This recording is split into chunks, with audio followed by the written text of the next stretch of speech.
Well, Operation Babylift at the simplest, of its core was there was a tremendous amount of babies from maybe 5, 6 years old all the way to newborn that were getting killed near the end of the Vietnam War.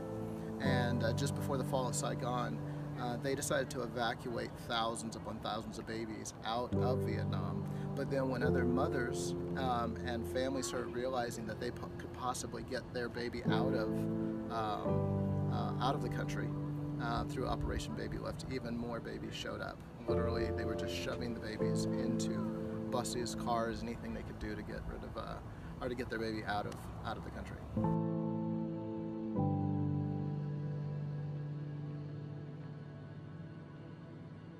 My personal history is I was a baby from Operation Babylift. So what my history is there, I have no idea. But when they were evacuating those babies out in a matter of just a few days, there were so many. The only way they could keep track of us was, in some cases, just putting markers and writing numbers on our back. There's some, few kids out there that were fortunate enough that maybe a mother took their information and shoved it in their shirt as they went away, and they have more information than I do, but I wasn't one of those.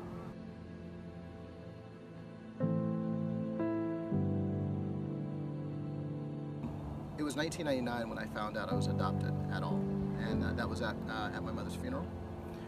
But then about 2 or 3 years after that, nobody would tell me anything. I would ask, try to get some more information about my adoption. Nobody would tell me anything.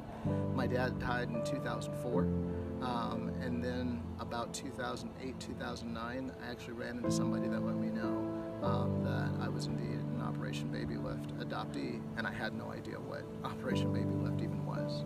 So it took a minute to understand how I fit into that equation. And then also at that same time of doing my homework, I found out that I had a twin sister. Initially I was told that she was killed on one of the flights that came over. So on April 4th, 1975, one of the flights that was bringing babies out of Vietnam crashed.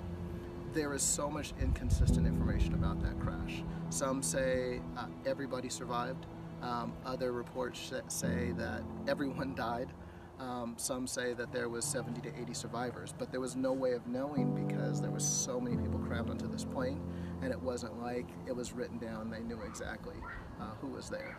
So we really don't know. Initially, I thought she was killed on that flight, but something inside is kind of telling me she might still be out there.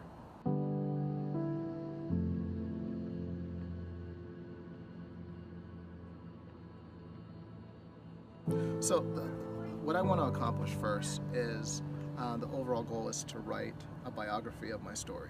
There's so much more to it outside of just Operation Babylift, even though that is such an important part of it.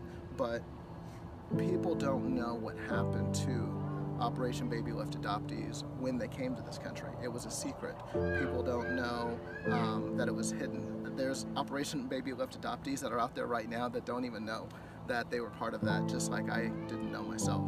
So I want to be able to write that book. I need partnerships in being able to do that.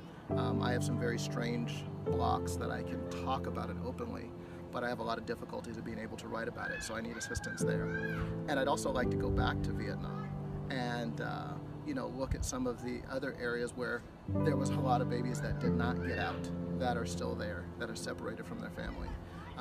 And I might be able to make some connections that way. I've already found some family here in the United States, and I know I have some family there. I can't count how many people have said, you've got to share your story, you've got to share your story, you've got to share your story. And I don't think anything happens by accident, but it just wasn't time.